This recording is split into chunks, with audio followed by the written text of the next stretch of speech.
परेशे अपनी बहन अलीज़े के रोशन मुस्तकबिल के लिए एक बड़ा फैसला करती है। वो हिम्मत करके अपनी वालिदा और दादी से बात करती है और बताती है कि जो लड़का अलीज़े की ज्वेलरी देखने आया था वो अब उसके लिए बाकायदा रिश्ता भेजना चाहता है। ये खबर सुनते ही दादी खुशी से भर जाती हैं और फ़ौरन कहती हैं कि इससे बेहतर मौका नहीं हो सकता, लिहाजा लड़के वालों को जल्द घर बुलाया जाए। परेशे भी पुरुम्मीद होकर फ़ौरन ज़ुहैब को कॉल करती है और उसे अपनी वालिदा के साथ रिश्ता लेकर आने की दावत देती है। इधर ज़ुहैब भी अपनी माँ को अपने दिल की बात बताता है, जिस पर वो बेहद खुश हो जाती हैं और अगले ही दिन रिश्ता लेकर जाने का फ़ैसला कर लेती हैं।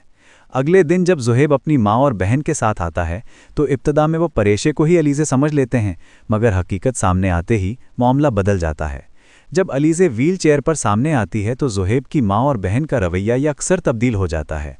वो ना सिर्फ हैरान होती हैं बल्कि सख्त नाराज़गी का इजहार करते हुए अलीज़े की तज़हीक शुरू कर देती हैं और साफ इनकार कर देती हैं कि वो उसे अपनी बहू नहीं बनाएंगी। ये सब देखकर अलीज़े का दिल टूट जाता है। वो खामोशी से आंसू बहाती हुई अपने कमरे में चली जाती है और अपनी किस्मत पर रोने लगती है। दूसरी तरफ कहानी में एक और तनाव जन्म लेता है जब अनाया बारी को एक पार्टी में साथ चलने पर मजबूर करती है। बारी बहन की खातिर इनकार नहीं करता, मगर पार्टी में अनाया को दूसरे लड़कों के साथ बेतकल्लुफ़ देखकर उसका गुस्सा बढ़ जाता है। घर वापस आकर वो साफ अल्फाज में ऐलान कर देता है कि वो अनाया से शादी नहीं कर सकता क्योंकि उनकी सोच और तर्ज़ ज़िंदगी में बहुत फ़र्क है। ये बात सुनकर ना सिर्फ उसकी बहन मोनाल को हकीकत का अंदाज़ा हो जाता है बल्कि घर के माहौल में भी कशीदगी पैदा हो जाती है। जब शादी की तारीख़ों पर बात होती है तो बारी का इनकार सबको हैरान कर देता है, जबकि अनाया गुस्से से भरकर मनाल पर इल्ज़ाम लगाती है कि वो जानबूझकर उनके रिश्ते में दरार डाल रही है।